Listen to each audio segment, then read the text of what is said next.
Hey everybody, welcome back to the Sheepdog Project. Doc here with you as always. Want to notify you of some dates that we have coming up for Sheepdog training. Of course, all these can be found at sheepdogresponse.com, as well as everything that we sell in the Sheepdog store, outfitting you to be the best sheepdog that you can be. So if you go to our courses right now, you'll notice that Palm Bay, Florida, previously a closed course, is now an open course. We're running an occupational level 1 and a spectrum of tactical emergency care SOTEC level 1 as well. Again, I did a video about this recently, so really important that you get this knowledge, people. Not enough people know how to put tourniquets on. Not enough people carrying an individual first aid kit on a daily basis. This is how we're going to save lives, man. I can't emphasize enough how important this is. This was previously a closed course, had so much demand in that area that we've opened it up to the general public. So go and register for the course. Get down there to Palm Bay, Florida, the week of October 8th through 11th to take the Spectrum Tactical Emergency Care course. At last I checked, we have like 4 or 5 slots left available, and those are going to, I'm anticipating those are going to go pretty fast. So stop what you're doing, pause this podcast, go to sheepdogresponse.com, register for that course, okay? Do yourself a favor, do your family a favor. Also coming up, first part of 2019 in January, the week before SHOT Show, January 14th through 20th, we're running the full meal deal. We're doing a Sheepdog level 1 course, an occupational level 1 course, an occupational carbine course. That night, we're going to do a jiu-jitsu seminar. When I say we are going to do a jiu-jitsu seminar. So Tim or one of our black belts is going to do a jiu-jitsu seminar. I'm going to participate just like you guys are.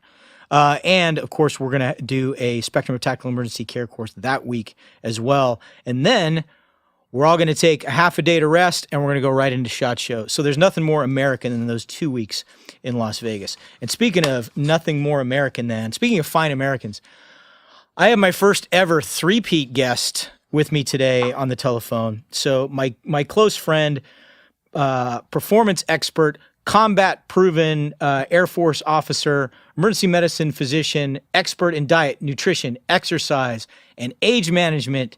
Here with me today to talk about everything that has to do with testosterone is my good friend, Dr. Drew Wingy. How are you, my brother?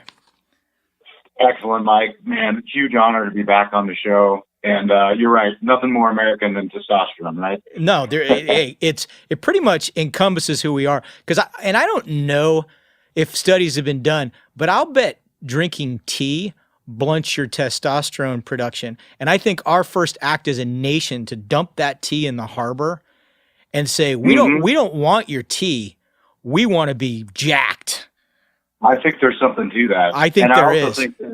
I think that listening to this podcast might actually boost your testosterone too. I'm 100% sure, because I know doing this podcast boosts my testosterone. I can't prove it, but I suspect that's true. So the biggest question, starting right off the bat. So what's testosterone, and why do we need it?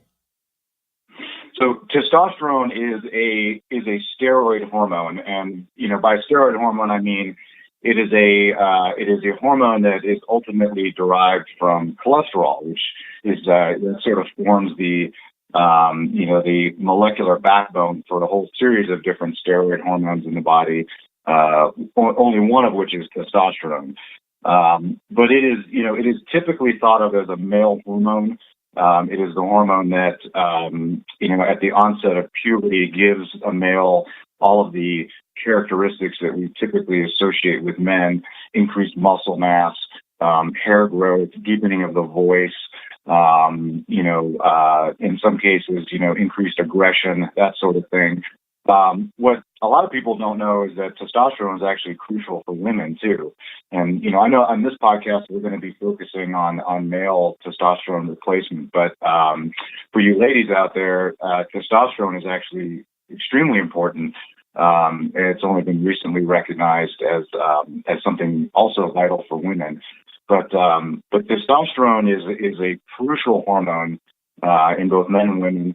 It has effects all over the body, the cardiovascular system, the brain, not just muscle tissue, which is where it gets, most of its press, but it is absolutely vital to have, optimal and, normal testosterone levels if you want to have optimal health. Okay, so we need it.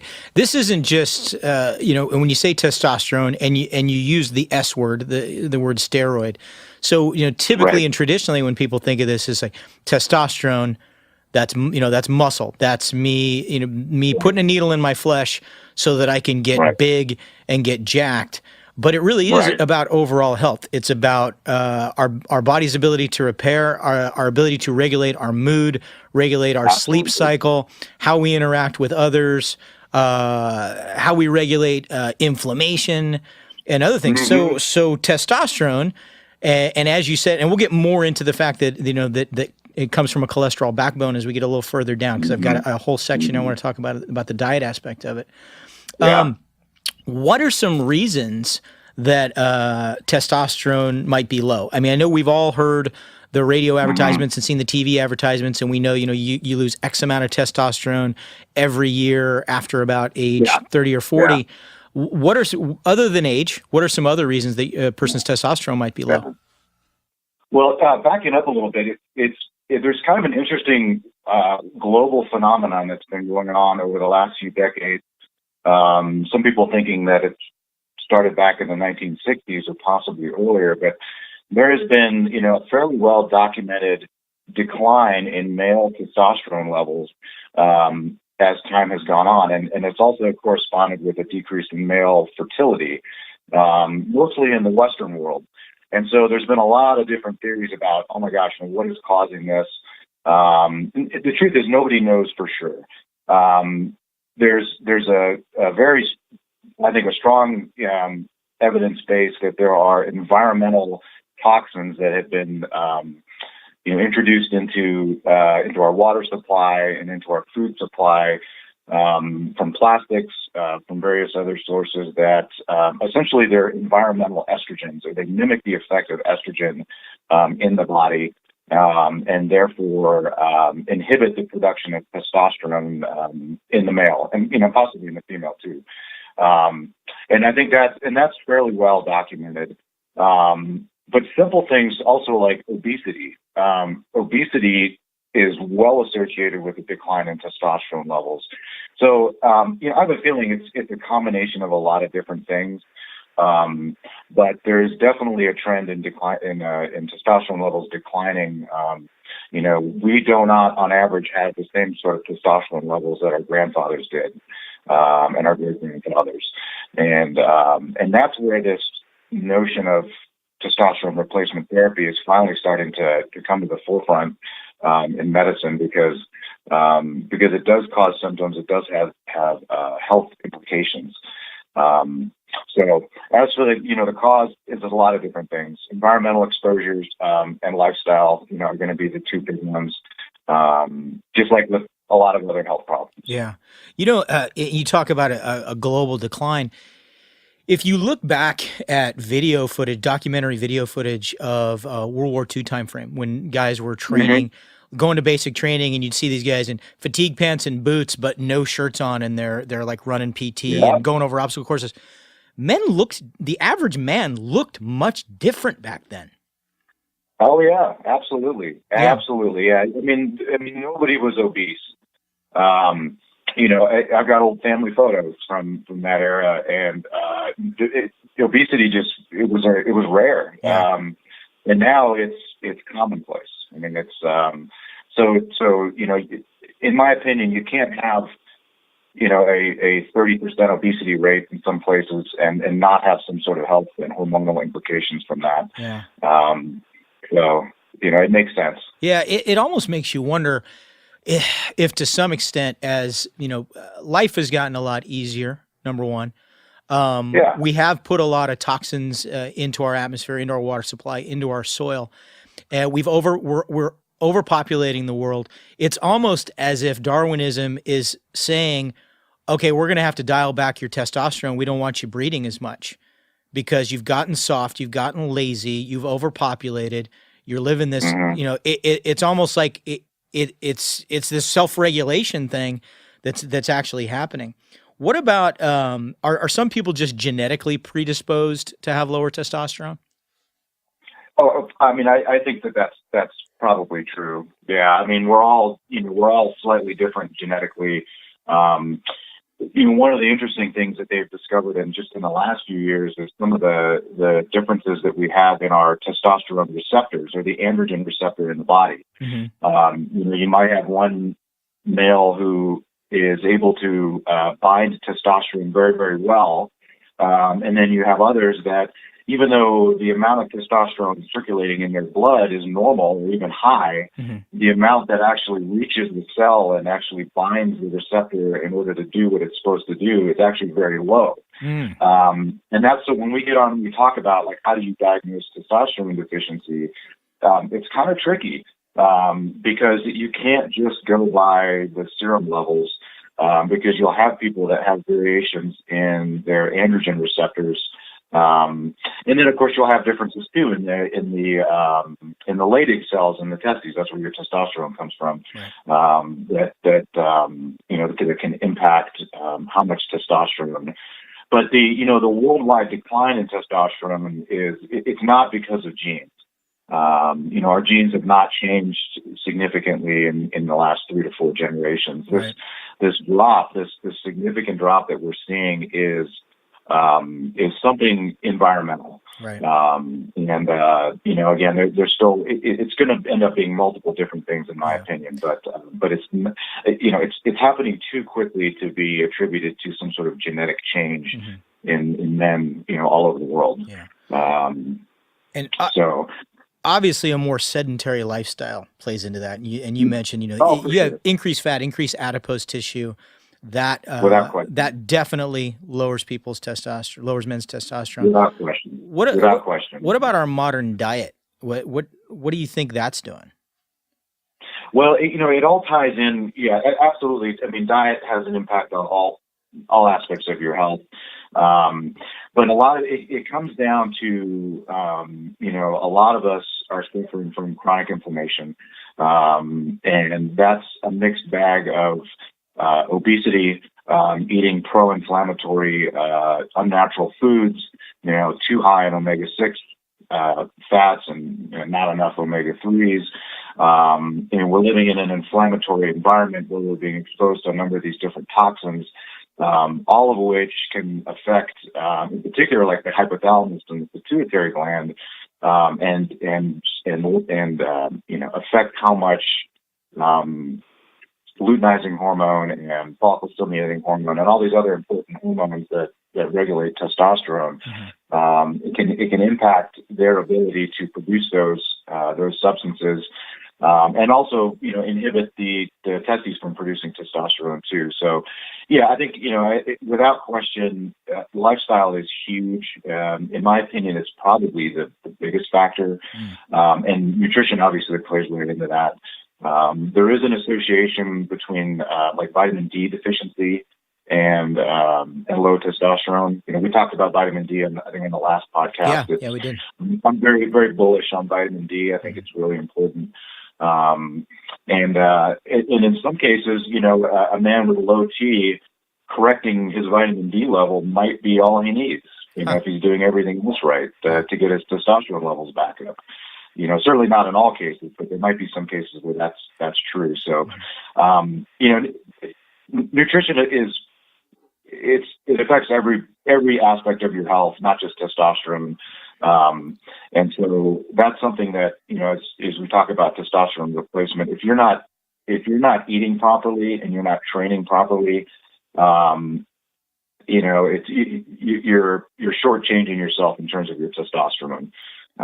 Your levels may be low because of something that you're doing. It's something that's reversible. Right. And in many cases, I think that's true. Yeah. And that's something I want to talk about a little bit more in depth as we go, especially at the end, that this isn't, if you're sitting on the couch and eating Krispy Kremes, you can jab a needle into your leg 1, 2, 3, 4 times a week, and you're not going to get results. It's not, Absolutely. You're not going to get jacked. This isn't a shot you give yourself to be jacked. You still got to put in the work. And we're going to talk about, we'll talk about that in depth, but what, without question, you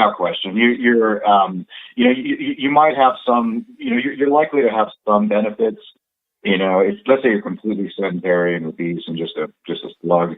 You might get some of the cognitive benefits, overall libido improvements and things like that, but you're missing a golden opportunity to get your life right.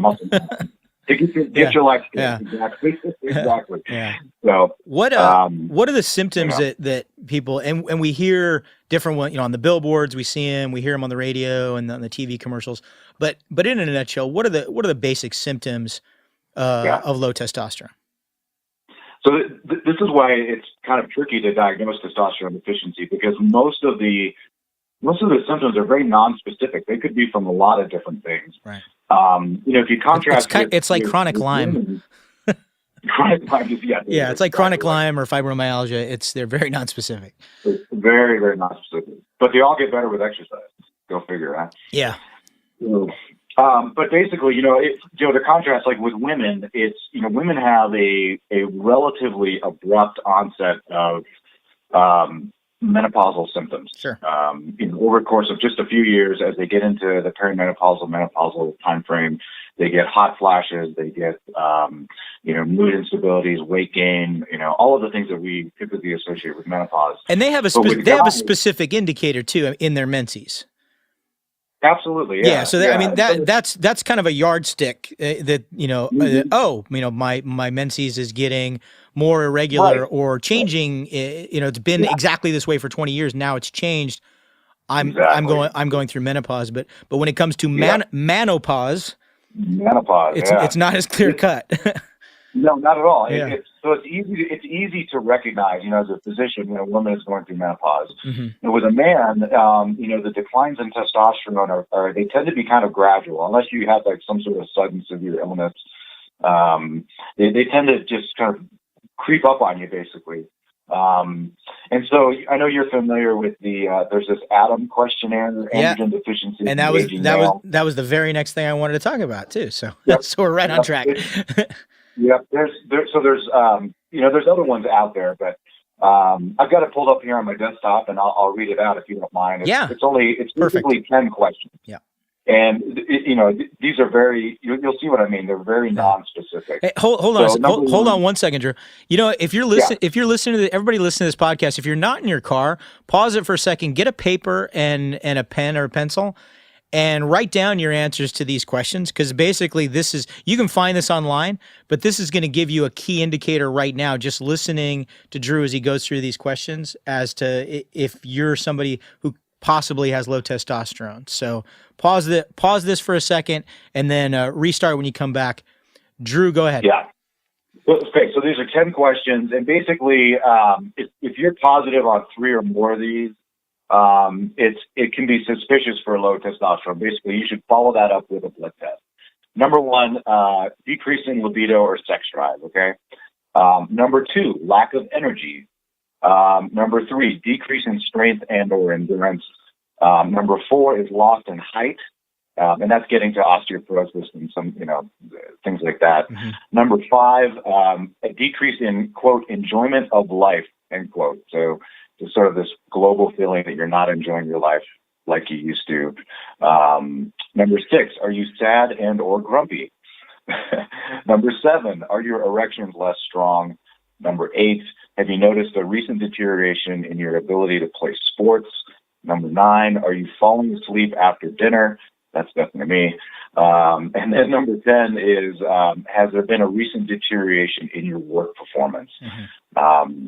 So very sort of non-specific things. But, again, that's the nature of making this diagnosis of male hypogonadism or testosterone deficiency.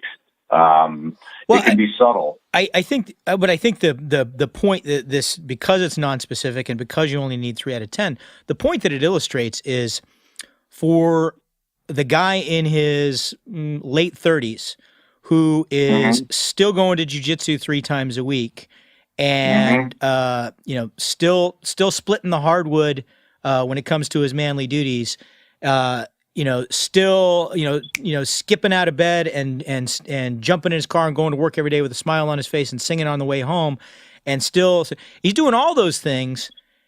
If this, because some of those guys that I just described have come to me in the past and say, "Hey, man, I'm thinking about getting on testosterone supplementation." It's like, well, dude, you just want to get jacked.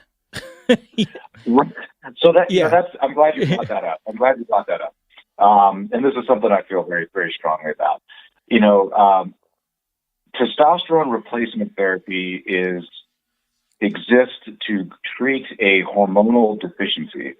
It's no different, in my opinion, than if you all of a sudden have a thyroid gland that stops working properly and you require thyroid replacement, then you need to be on thyroid. And as a woman who is experiencing, menopausal symptoms and is miserable because of that, it's nobody bats an eye, no physician bats an eye at prescribing thyroid medication, or they're coming back around now to be more lenient about hormone replacement in women because the risks have been overstated with that as well. But a man comes around with low testosterone and wants to be replaced, and everybody loses their mind, so to speak. But it's not a panacea. That's the thing. If you have normal testosterone levels, and we can debate about what's normal, but certainly if you're in the upper quartile, say, of testosterone, and you get on testosterone therapy, which bumps you up just a little bit more, you're not likely to benefit from that. You may not feel it different.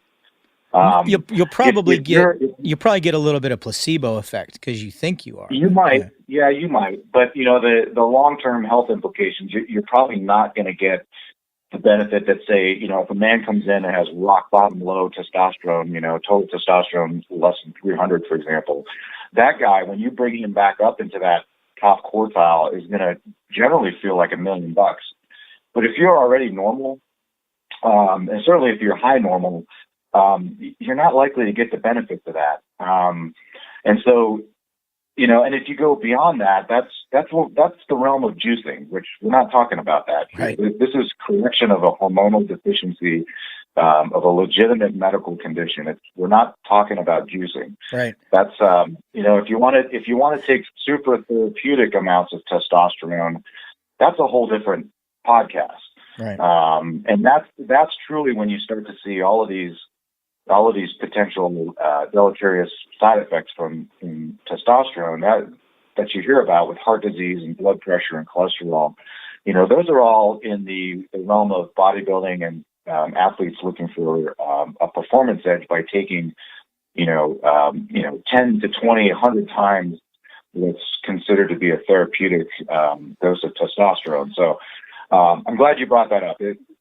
We're not talking about juicing here. We're talking about correcting a hormonal deficiency. And in my opinion, it's no different than if your thyroid stops working, or any other, you have any other hormonal deficiency in the body. And in my opinion, there shouldn't be this stigma about getting on testosterone replacement.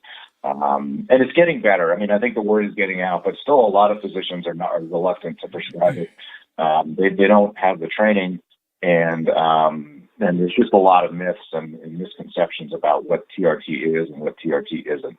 Yeah. So, well, and let's talk about, somebody out there has done their Adams score and they say, wow, I'm 4 out of 5. I'm 5 out of 5. Yeah. I'm in my mid 40s.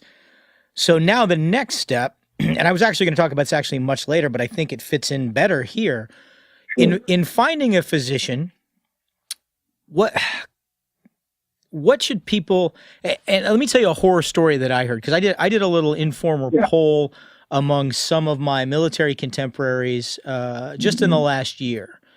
Because we're all roughly around the same age, and I know that a fair number of them are on testosterone replacement, as am I, as you know. And I said, hey, here's my question. What kind of specialty does the doctor you're going to have training in it? How much is he charging you? How often are you getting your labs drawn? And what kind of supplementation regimen are you on?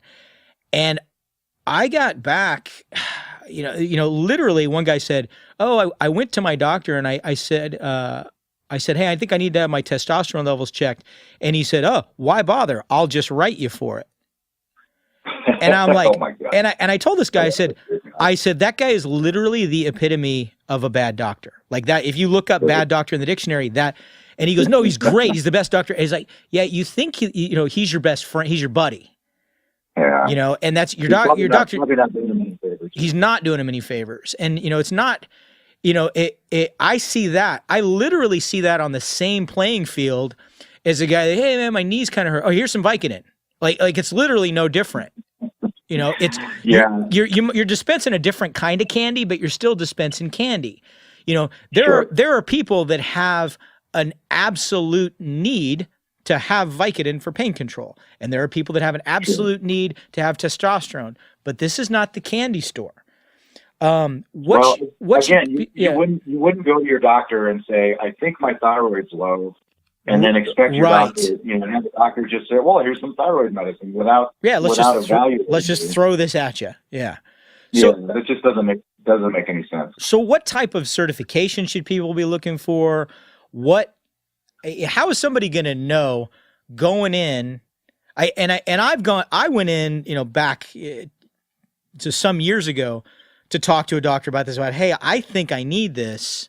And I got the deer in the headlights. Like I'm not trained in that. I don't know what, we can't, you have to figure this out with somebody else, 'cause I can't figure it out with you.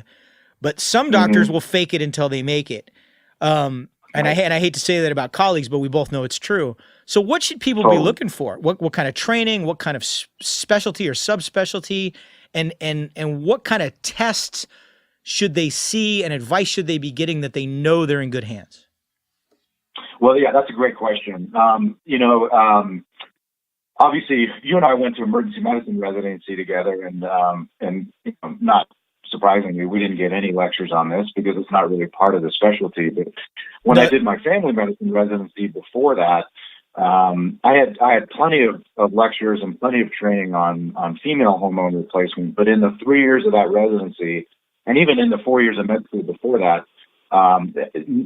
absolutely zero information or training in male testosterone replacement. So a doc, and I don't think that's changed because, I teach medical students as part of my current job, and they're just as clueless as I was back then. So it's not part of most mainstream residency programs in either family medicine or internal medicine, which is what most primary care physicians are board certified in. So if a physician wants to learn more about this, they've got to pursue it on their own.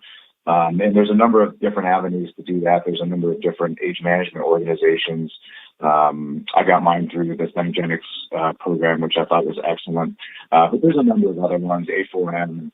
And there's also enough information out there that a motivated physician can go and learn on their own how to do it. And it's not rocket science, but there's a lot of nuances and caveats that you have to do if you're going to be practicing this kind of medicine. So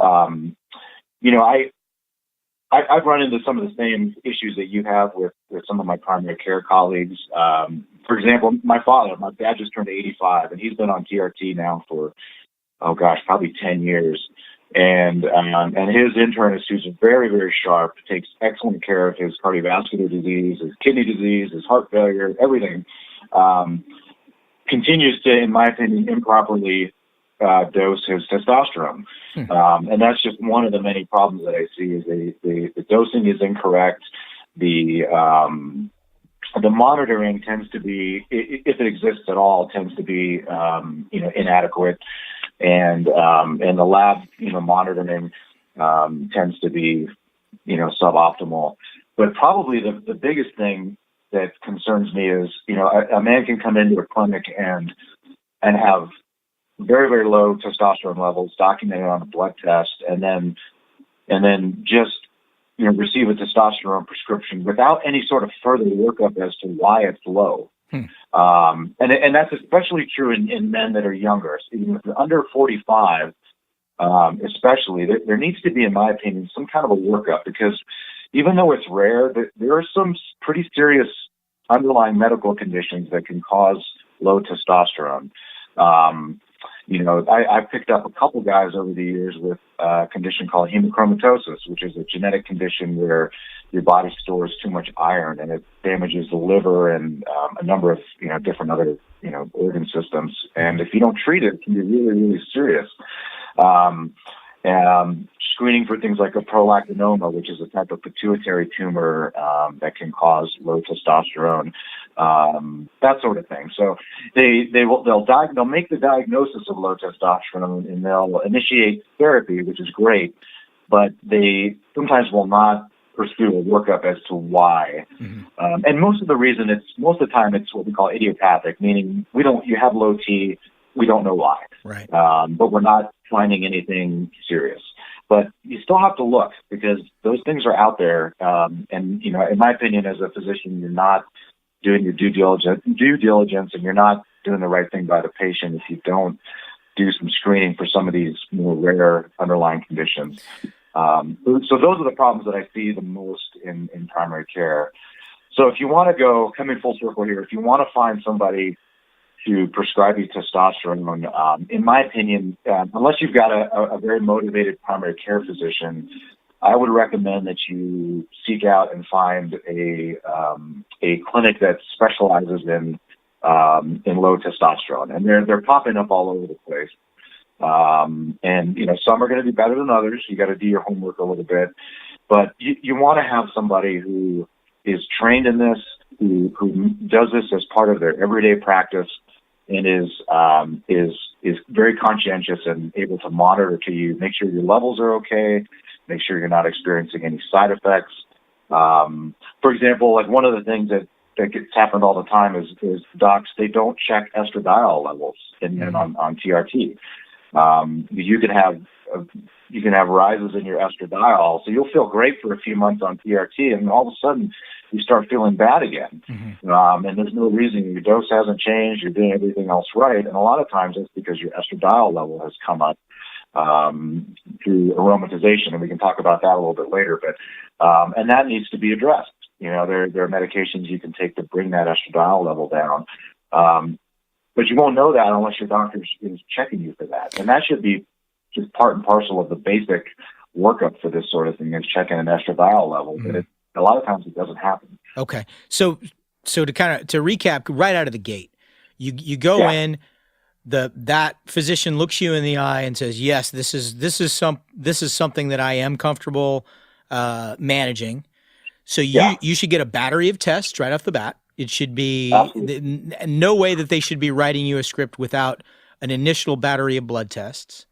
And then following that, especially in that first year, how frequently should you be getting those blood draws, and what kind of things should your doctor be looking at in that first year?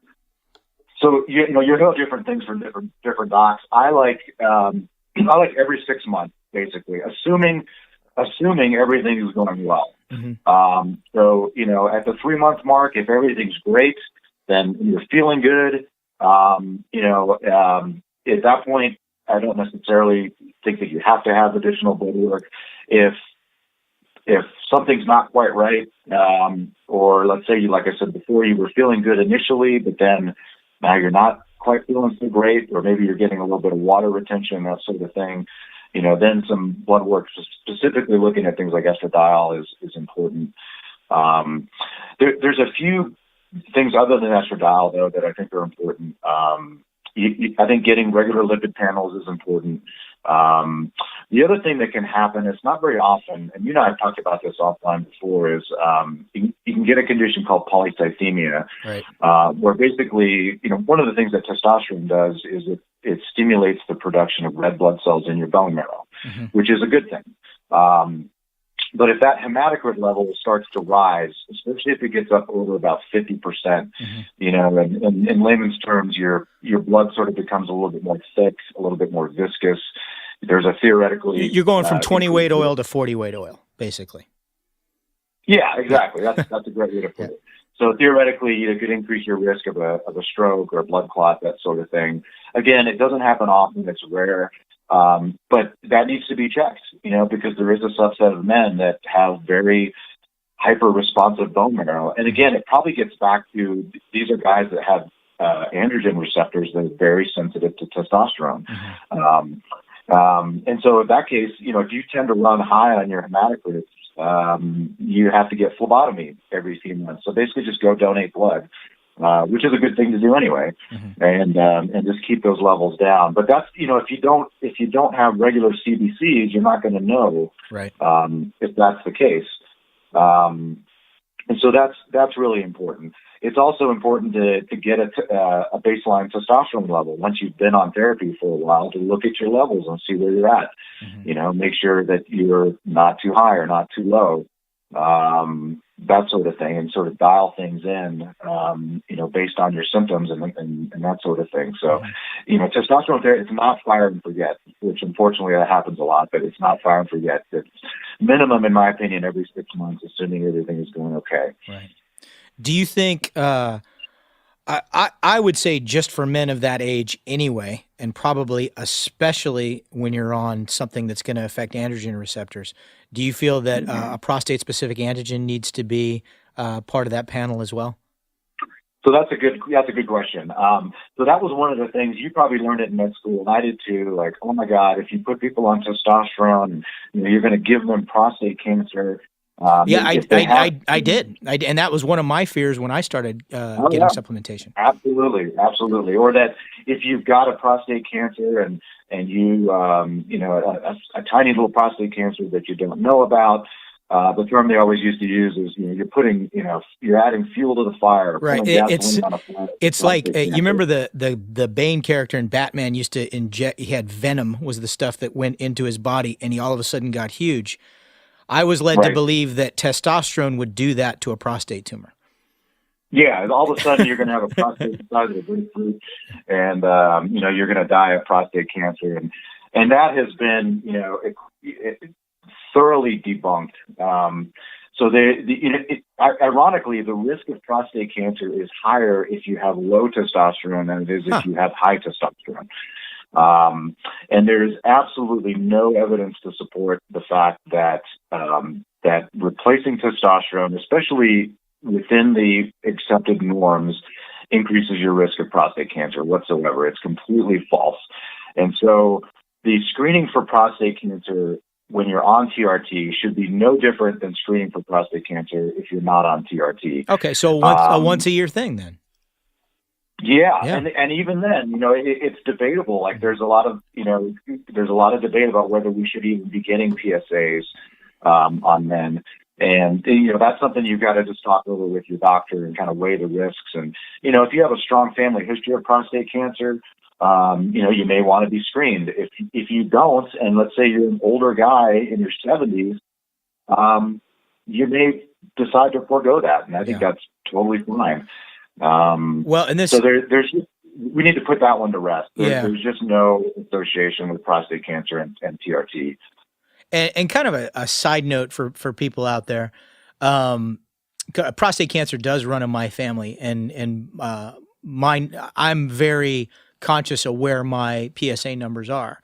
So I've had a lot of conversations with urologists about this, and I've done a lot of my own research on this. And just an FYI for people, for men out there listening who are in that age range when they're worried about this, when you're coming up on your draw for your PSA, you should not have sexual intercourse. You shouldn't ejaculate for about 3 days prior to having that PSA checked.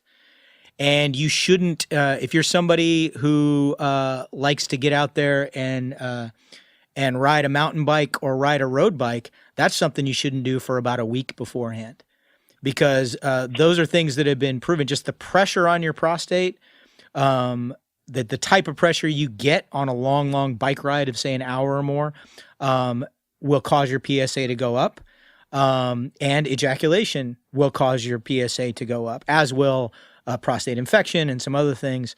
But these are some things. The most important thing when you're checking your PSA that every urologist has told me is not strictly the numbers, but the percentage of change in those numbers.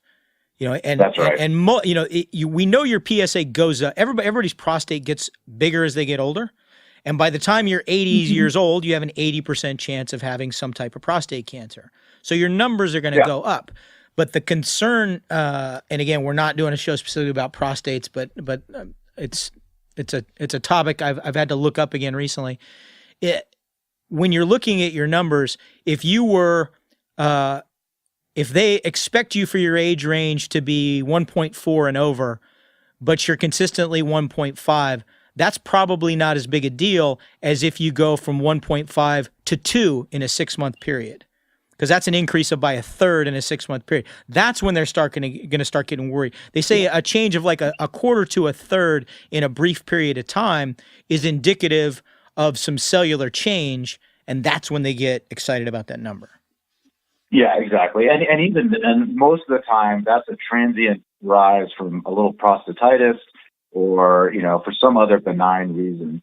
So it's, it's not like you have to rush out and get a biopsy because you went up a point here and there. So, but getting back to it, with your family history, so you're screening for, what you do every year for prostate cancer screening, it should be the same whether you are on TRT or not. Right. So let's talk about, I'm going to get into some specifics about replacing and supplementing testosterone when we're talking about it on a prescription level in just a second, but let's back up for just a second. So let's say somebody out there is listening to this and they check the blocks on the Adams score, whatever it might be, but for whatever reason, they're just not ready to make that leap. They don't want to be tied to happening, hey, I've made it to age 45 and I'm proud to say I'm the only one of my friends on no medications. And I want I like that feeling. I like being the guy who's on no medications, who when I travel, I don't have to take anything with me. I don't have to worry about refilling anything. What are some things that they could do? Maybe their numbers are a little bit low. What are some things they could do if they didn't want to do meds, or if the zombie apocalypse occurred and that wasn't an option for them? How could they naturally boost their testosterone through lifestyle change, diet, exercise, things like that? So that's a great question. I think the number one thing is if you are carrying too much body fat, you need to make body fat reduction a top priority for a number of different reasons.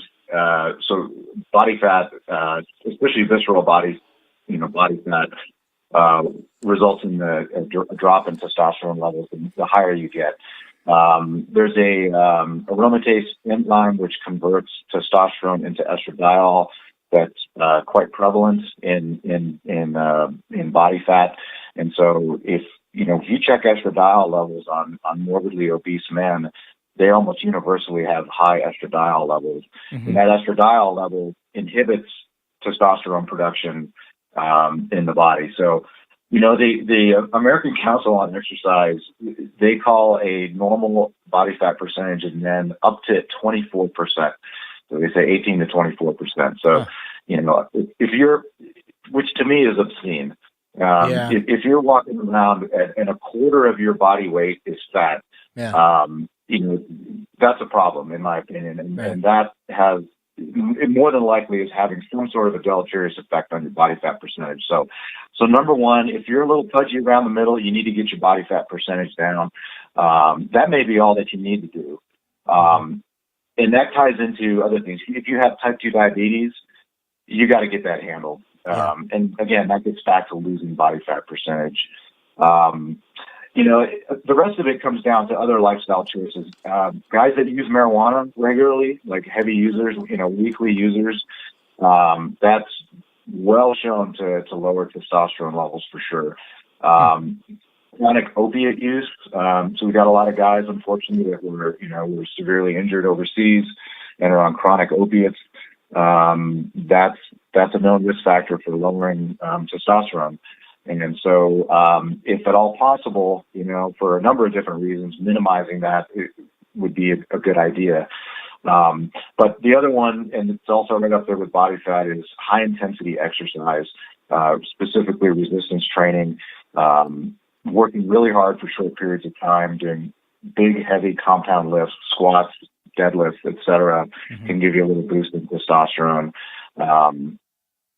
But again, if you are really low in testosterone, if you're, for example, your total testosterone levels, or if you're down in that 300 range, or your free testosterone is under 50, you should still do all of those things, but you're probably going to need replacement Yeah. To get you up into that optimal level. Mm-hmm. So if you're kind of on the borderline, and you have some of these other lifestyle issues, absolutely address those. And that may be all that you need. Mm-hmm. You might be good to go after that. Mm-hmm. But if you're not, and your levels are still low, you're still having symptoms despite doing all this stuff, it's time to get a blood test and figure out where you're at, and start talking about replacement. Okay. For the people that, for the subset of people that maybe they're it's not a question of their Leydig cells in their testes working properly. It's not a question of their receptors, and maybe they just need a little bit more substrate to make that testosterone. What are some dietary things they should be eating and or some supplements they can take that will give them the building blocks to make their own testosterone? Yeah, that's a good question. This whole these testosterone boosting supplements, there's a multi-million-dollar enterprise out there, and I'm going to tell you they're bullshit. All of them, every last one of them. A lot of the ones, especially the ones made overseas, the reason you feel better is they've got testosterone. That's right. Yeah, I mean, you're juicing. Yeah. It's they're expensive and they just don't work. So stop wasting your money on all these herbal testosterone boosting supplements. It's just not going to work. In terms of diet, there isn't anything specific other than, you got to make sure that you consume an adequate amount of protein. You got to make sure that you are dialed in when it comes to all of your micronutrients. And again, I'd refer us back to the last podcast that we did on some of those. Vitamin D, as you mentioned, is very important. Zinc is very important for testosterone production. Zinc deficiency is rare, but it is out there.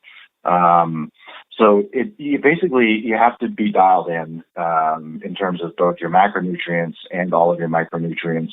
I think being on a very, very low fat diet is probably a mistake. And by low fat, I mean, less than 10% of your total calories. There are still people out there that do that. I think that's a mistake. But yeah, there isn't any specific nutrients out there that I would say, if you just eat more of this, it's going to fix your testosterone deficiency. What about What about DHEA? Sorry, go ahead. What about DHEA? Oh, good question. Yeah, DHEA. So, so for people that are not aware of what DHEA is a hormone. It's also a steroid hormone produced in the adrenal glands. It's one of the precursors to a whole bunch of other steroid hormones, only one of which is testosterone. It was thought that, maybe if I can orally supplement with DHEA, which is considered a nutritional supplement in the U.S., that maybe I can get a little bit of a testosterone boost. And it turns out that's probably not the case. Really? In men. Now, women they can get a little bit of a testosterone boost from oral DHEA. So that might be an option for older women, especially postmenopausal women, to get a little bit more testosterone. But help with bone density. What? Sorry. In the older women, it certainly help with bone density. Yeah, absolutely. Yeah, and there are some pretty good studies in postmenopausal women with DHEA. But in men, oral DHEA, you're more likely to get a rise in estradiol than you are in testosterone. Huh. Interesting. So I don't recommend big doses of DHEA if your goal is testosterone replacement or boosting testosterone. There's some other reasons in elderly men to take DHEA, but it's not big levels. We're talking 50 milligrams a day, maybe 100 tops. I'm taking 50 milligrams a day. And on my last labs, my DHEA number was a little bit on the high side. And I assume that was because since I'm on testosterone replacement, that I'm basically just not using the substrate. But it's probably something I could eliminate altogether. Yeah, possibly. It's pretty harmless. And I take it as well. And I take it just sort of as an insurance policy, I guess. So I'm not against DHEA by any means. The studies on it show the most benefit in elderly people. Yeah. That's just so for guys like you and I, Well, it's kind of hard to say whether we're getting much benefit or not. I'm 3 years away from being allowed to live in Sun City, so I'm getting up there. Well, maybe you should stay on it. But it certainly sounds like DHE would be beneficial. And I don't, at this point, we're far enough into the podcast that I don't even know if any of our female listeners are bothering to still listen. But certainly, like a female competitive CrossFitter or a female combat sports athlete, like a female MMA fighter, sounds like that's something they could certainly benefit with, because it's gonna increase bone density, it's gonna increase their muscle mass, their skeletal muscle, probably give them a little kick when it comes to the quick twitch and overall strength. So certainly, I'd say females who are performance athletes could probably definitely benefit from DHEA. It's certainly possible. There's just literally like almost no data out there on younger women with DHEA. So it's sort of speculation. It's something that, an individual would have to just try on their own and see if they feel like they're benefiting from it. I wish there was better studies on it, but it's almost exclusively in older folks. Yeah. But it's, again, it's a fairly benign substance. I don't see it causing a lot of problems one way or the other. Gotcha. Early on in the podcast, the subject of cholesterol came up as a building block. What's, is that, should I be making an egg yolk omelet? I mean, what kind of cholesterol do I need? How much do I need? And, what's my best source for that in getting the framework on board in my system to make my own testosterone? Yeah, so that's a good question. And I don't know that anybody really knows the answer to that. A lot of it is going to be, different from one individual to another. There is some evidence that if you drive your total cholesterol levels really, really low with some of these like high potency statin medications, which happens, in men and women with heart disease, a lot of cardiologists will want their LDL levels. Well, a lot of times they just want them as low as possible. Yeah. That could, potentially impact testosterone production. Yeah. But in my opinion, you have to really drive it low. You don't need a ton of cholesterol to make an adequate amount of testosterone. But if you are on a statin medication, and if your levels, your LDL in particular is really, really low, and your total cholesterol is low, it's possible that might be affecting your testosterone levels. I just haven't seen a whole ton of convincing data on that one way or the other. It's something I'll probably look into a little bit more in the future. But if you go out and eat half a dozen raw eggs every day in an attempt to get your testosterone levels up, it's probably not going to have much effect. Yeah. Because honestly, like dietary cholesterol does not, despite what we've heard in the past, it doesn't have a huge impact on what your total serum cholesterol and your LDL levels are. A lot of that is what your body produces. The genetic component in where your cholesterol is huge. Absolutely. Yeah, it's absolutely. And it depends on, your insulin levels and all these other things. But the contribution from your diet is not as much as we used to think it is. No, so. I deployed with a trauma surgeon who just extremely fit, 3 to 4% body fat, had always been that way his entire life, and was on a statin, and only ate egg white omelets. If he ate one chocolate chip cookie, just you figure how much egg yolk is in one chocolate chip cookie, his LDL would skyrocket. And he said, it's genetic. He said, I got bad genes from my dad. And it is what it is. And you talked about statins, and of course there's the recent study that just came out of the UK. I'd like to see a similar study reproduced in the US. No disrespect to our colleagues in the NHS, but I would like to see it done on a larger scale with a traditional Western diet. But the study, and I'm sure you saw it too, is that they said that there was no difference in people taking statins and people who weren't taking statins in their risk for heart disease and stroke. Which the pharmaceutical industry has got to be, because statins are a multi-billion-dollar industry, but now it's turning out it's a pill that gives you muscle cramps. Is maybe all it is. Well, it dude, it's, this could be a whole different podcast Yeah. on cholesterol, but dude, there's a lot of controversy. There is. With cholesterol, and anybody listen, I'm not telling you to stop your statin, because this is a conversation I had with a retired SF guy just recently who wanted to quit, a guy who had 2 heart attacks and a bypass and wanted to quit his statin cold turkey because he was getting, and it was actually, I think it was deconditioning muscle cramps. I don't even think it had anything to do with his statin. Right. And he's like, well, somebody told me I should just quit my statin. I'm like, oh, hold your horses there, cowboy. Yeah, let's see where your numbers are. I don't know what your numbers are, but you coming to me asking for permission to cut off a medication another doctor put you on, I am not telling you that's okay. No. I've avoided being on one. That's, my numbers are kind of flirted with the high end, kind of depending on where I am. Recently my LDL was a little bit high. But I know what that was. I wasn't watching my diet in the weeks leading up to that. But yeah, you're right. That's a whole different podcast. So we'll try not to get down that route also. So to get us back on topic here, somebody's going to get supplemented. So we've talked about all the lifestyle changes, the dietary changes, things they could do. Let's say that ship has sailed, and it's time. You need pharmaceutical grade supplementation. What are the options for routes of administration? How often should they be getting it? What are the pros and cons of each? So this is where your doc has to sit down with you and really spend some time, going over the pros and cons. There's 2 big broad categories.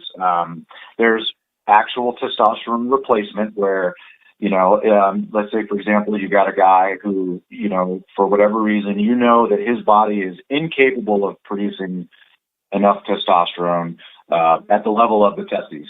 So, he is going to need to be given, pharmaceutical grade bioidentical testosterone replacement. That's one group of guys. Okay. There's another group of guys that, their testes might still have the ability to produce adequate testosterone, but maybe they're just not getting enough of the signal from the hypothalamus or the pituitary gland in order to produce that. And that could be because they're obese or they've got some other medical issue. So there's some medications that they can receive to basically get to kind of coax their body into producing more testosterone. Okay. And then the other really important caveat that you have to tell guys, if you're going to get on testosterone replacement, you have to ask them if they plan to have kids in the future. Okay. Because if I prescribe injectable testosterone, for example, there's one thing you can count on is that your sperm counts will plummet. They may go completely to zero. But they're certainly going to drop. And for most guys that are older who've had their families, like, whatever, I don't care. But if they want to have kids in the future, then you have to have that conversation, because you either need to add a medication like HCG, human chorionic gonadotropin, usually given about twice a week, to maintain sperm production in those men, or you need to go to the other category we were talking about and give them some medications to try to coax additional testosterone production. Now, I will say that, the older you get, the less likely your testicles are to respond to medications that coax them to produce more testosterone. It's, certainly like over the age of 50, for example, if a guy comes in, he's like, I don't want to be on testosterone. I want to get my body to make more. We could prescribe him oral clomiphene or Clomid, which is a daily tablet.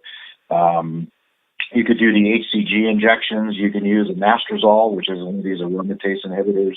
All of those will coax the testes into producing more testosterone. But, the older you get, the less responsive your body is to those medications. So, it may be that after age 50 that you're just not going to get much of a response from those medicines. And if you want to get your levels up into the healthy normal range, you're just going to have to go with actual, bioidentical replacement. So So let's focus on that. We can go back to talking about those other medicines because I think they're pretty interesting. But if you want to talk about conventional replacement, you're looking at what I recommend is injectable testosterone. I think that's the most reliable delivery format. It's the best way to get steady state levels. I truly think that's the way to go. They do make a few other ways. There's some transdermal patches that you can put on. There's the gel. They even make like a foam that you can rub on your skin. They have these pellets that they can embed under your skin. And then they also have these little tablets that you can put under your tongue or in your cheek. And I'm not a big fan of those other delivery methods. You know, there's a lot of downsides to the transdermal. One is the levels can just be all over the place, depending on, you know, how hot it is, how much you sweat. You've got to put it on every single day. And then the other thing that a lot of guys don't know is testosterone gets converted to a certain degree to this hormone called DHT, which is dihydrotestosterone. And that's the hormone that is implicated in, you know, accelerating male pattern, you know, hair loss, as well as prostate growth. And so the enzyme that creates DHT is concentrated in the skin. And so if you use a topical testosterone, your testosterone levels will go up, but your DHT levels will also go up, and they'll go up quite a bit more than they would if you've been using an injectable. So if you happen to have the genes for male hair loss, you know, you can accelerate your hair loss if you use a transdermal. Some guys care about that, other guys don't care. So it's kind of an individual thing.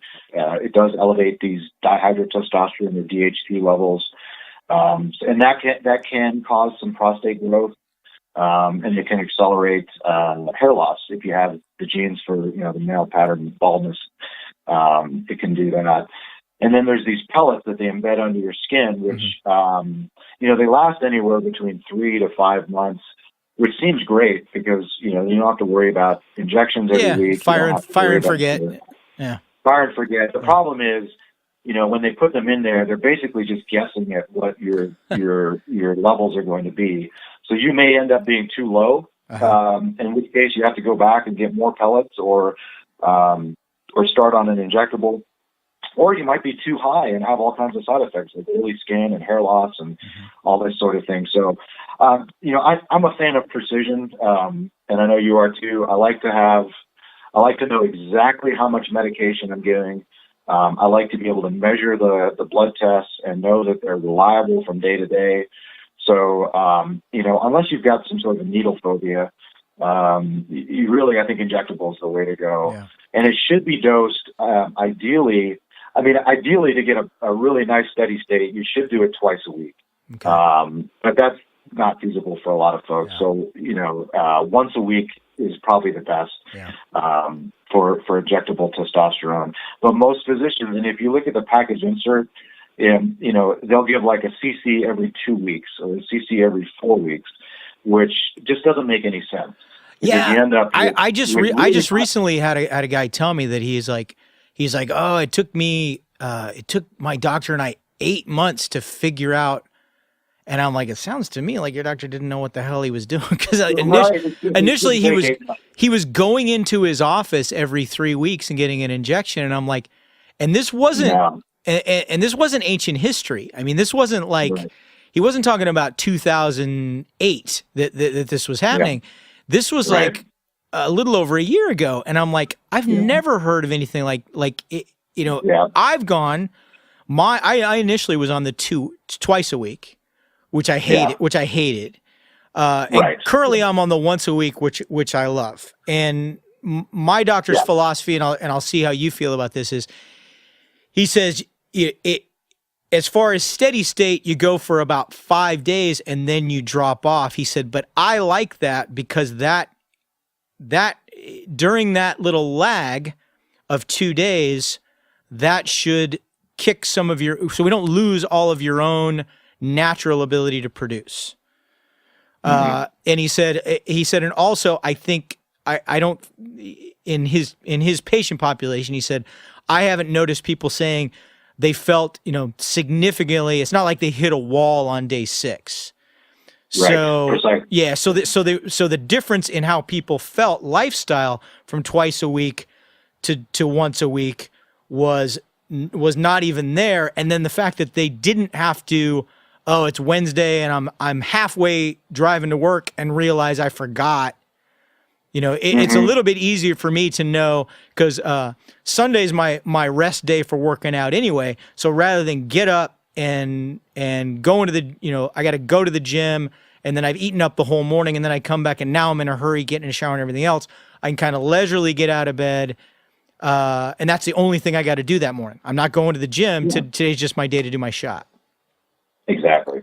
Yeah, you'll end up, if you do those long dosing intervals, you end up way too high for many days. Right. You get water retention, and then not to mention you get a big spike in your estradiol. Yeah. And then for those last few days before the shot, you're basically back where you were, hypogonadal, and you're going to feel terrible. So that's just not the best way to dose it based on the pharmacokinetics. So you're saying it should never be any longer than a week.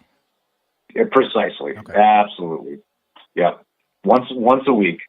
And, most of the time that's going to be a starting dose for most guys of, the cypionate and enanthate forms usually come in about 200 milligrams per cc. Mm-hmm. So essentially like half a cc to 0.6, maybe 0.7 at the most per week.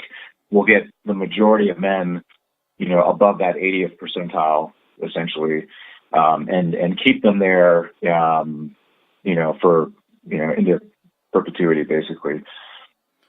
What are some of the side effects and risks involved with testosterone replacement? Well, so good question. Yeah, there's, so the side effects, again, we're dealing with replacement of a hormone deficiency back to normal levels. So side effects and risks of achieving normal hormone levels are essentially minimal. So again, all of this horror stories you hear about with heart disease and blood pressure and cholesterol, these are super physiologic levels of testosterone and other steroids, and they just don't really occur at normal replacement dosages. But there's just a lot of myths that just perpetuated about that. But again, if you have a tendency towards male pattern hair loss, the rise in DHT levels that you'll get on TRT will probably accelerate that a little bit. So basically, if you're going to be bald, you might end up bald a little quicker. Now you can ameliorate that a little bit with some of these DHT blockers like finasteride and that sort of thing. If that's an issue for you.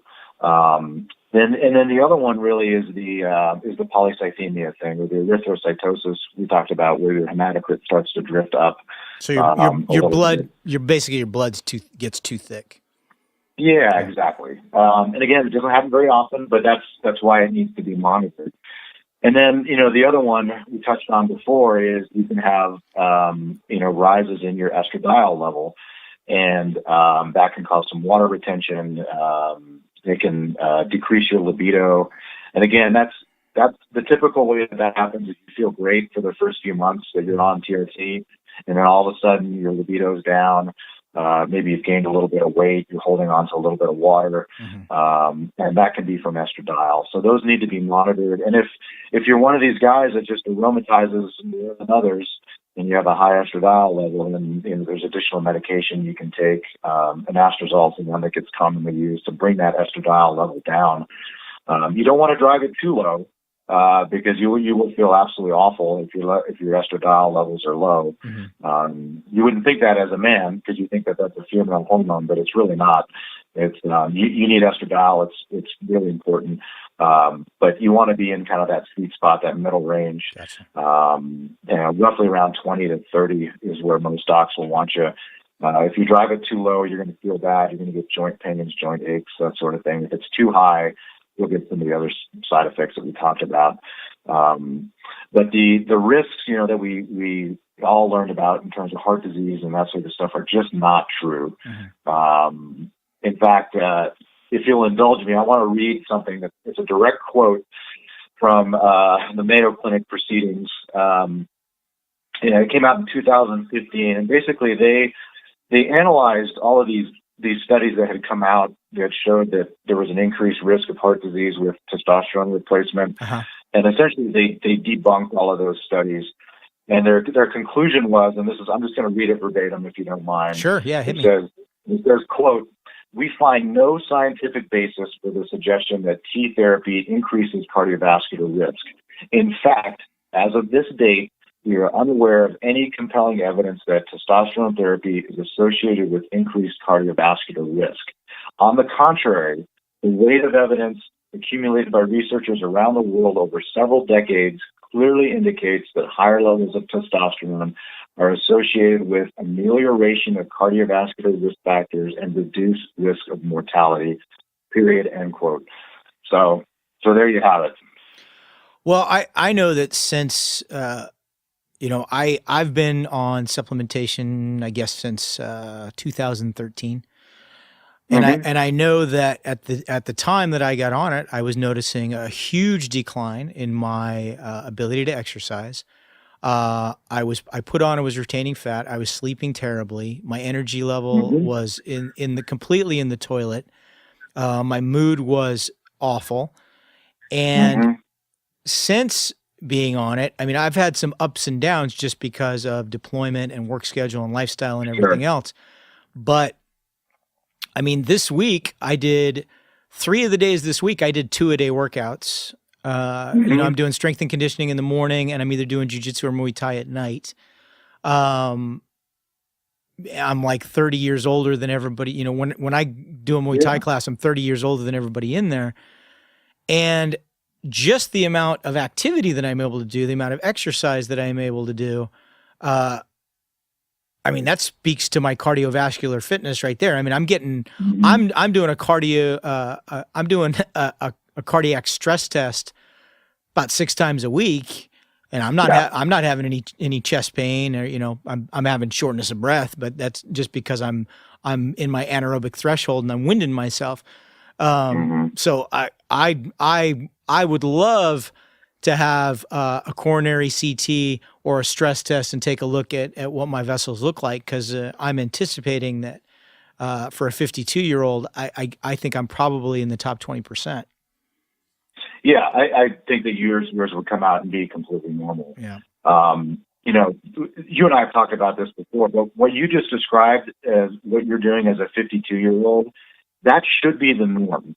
All right, that should be the norm for if you look at hunter-gatherer societies that are out there that are still around, and you look at the men in their 50s, they're all lean, they're all still out there hunting, they're healthy. That's what the human body is supposed to be. Right. It's not what you and I see in the emergency room, where they get wheeled in, with their 3rd heart attack and they're 300 pounds and wearing a diaper in their 50s. Which I see that every single day. That is not normal. Yeah. And it's sad that that's becoming the norm, but it's certainly not normal.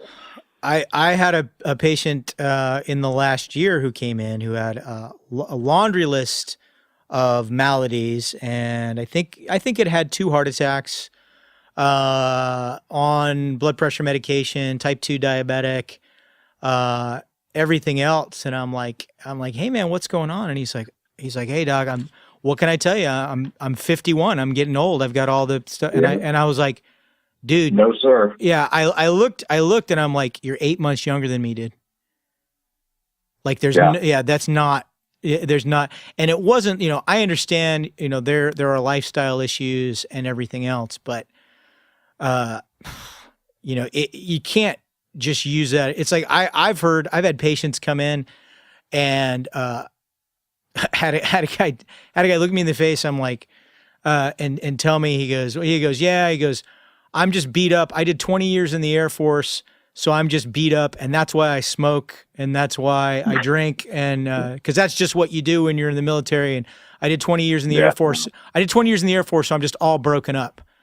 And I'm like, dude, I did 32 years in the Army, and most of that was with a ruck on my back out there in the bush. And that's not an excuse.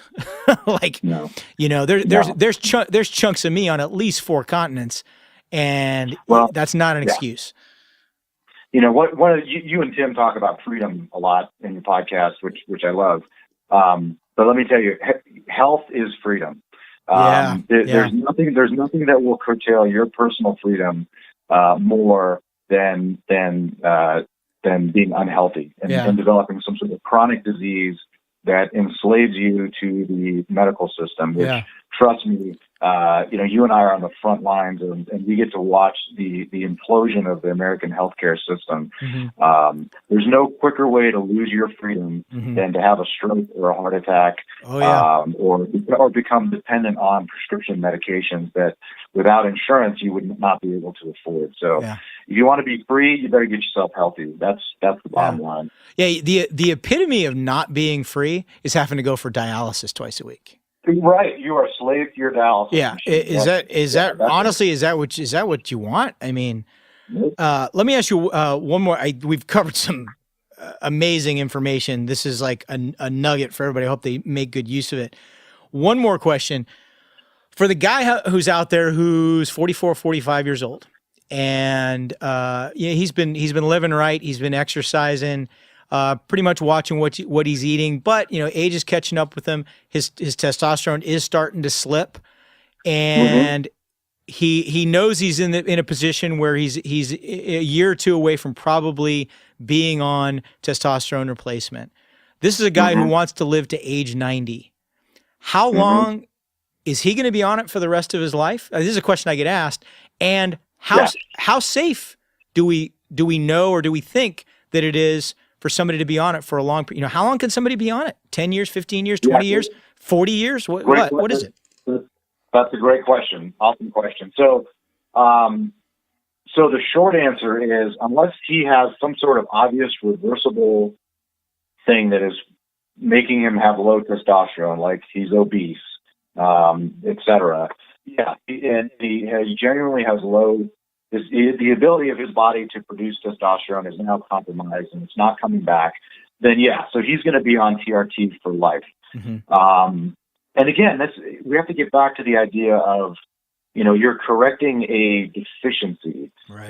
So you're bringing your levels back up to where they should be in a healthy situation.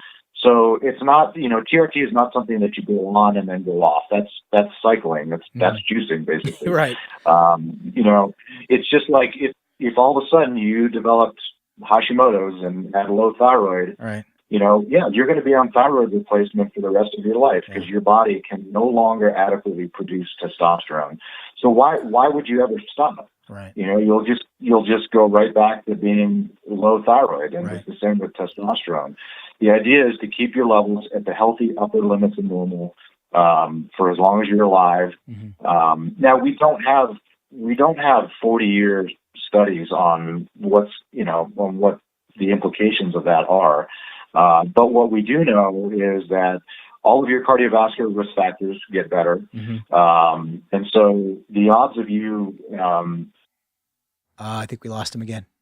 Hey, dudes, I'm sorry. I don't know. No worries. No worries. It's going to work out perfect, because we're almost wrapped up anyway. So you were saying basically where you got cut off is you were saying we don't have that data. We don't have the 30, 40-year data currently. Right.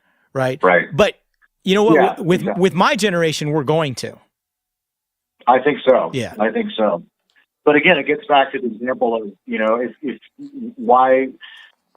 if you have low thyroid, why would, you're going to need to be on thyroid replacement for the rest of your life to stay healthy, because your body needs thyroid hormone. A diabetic would not just decide, I'm just tired of this insulin thing. Right. Well, we all know what happens when that happens. Right. We see that every day. Right. And it's the same with testosterone. You want to keep your levels in the healthy, normal range for as long as you live. Why wouldn't you? Yeah. Brother, this was great information. I can't tell you how much I appreciate it. I learned some stuff. I hope the listeners did as well. For everybody listening, Drew, if you haven't heard, you need to go back and listen to the other podcasts that we did on exercise, on diet and exercise, and on supplements. Both immensely popular. I'm still getting emails every single week about both of those episodes. So you need to go back and check that out. You also need to go to sheepdogresponse.com, click on the store, and you'll notice that Dr. Drew Wingy's book, The Program, Personal Evolution, is available through Sheepdog Response. So you need to get his book. It's literally a Bible of everything you need to do for fitness, how to take care of yourself, keep that combat chassis in good working order at all times. Drew, thanks again for being here, man. And this is, again, you're my first three-peat, but I'm honored. Yeah, you're gonna be on again and again and again, because every time you're on, it generates more questions through emails and everything else. So I know I'm going to have you on again at some point. We just got to figure out what we're going to talk about that time. Anytime, man. You let me know. I'll be there. All right, brother. Thank you again for being on. And for everybody out there, I'm going to close today with, I think it's most fitting that I close with a quote from the man himself, Mr. Arnold Schwarzenegger, who said, "If you don't find the time, if you don't do the work, you don't get the results." Remember that, everybody. Live by that. And until next time, be a sheepdog. You have been listening to The Sheepdog Project. Follow us on Facebook at facebook.com/Sheepdog Response. The views expressed on this podcast are those of the individual and do not represent any larger entity, public,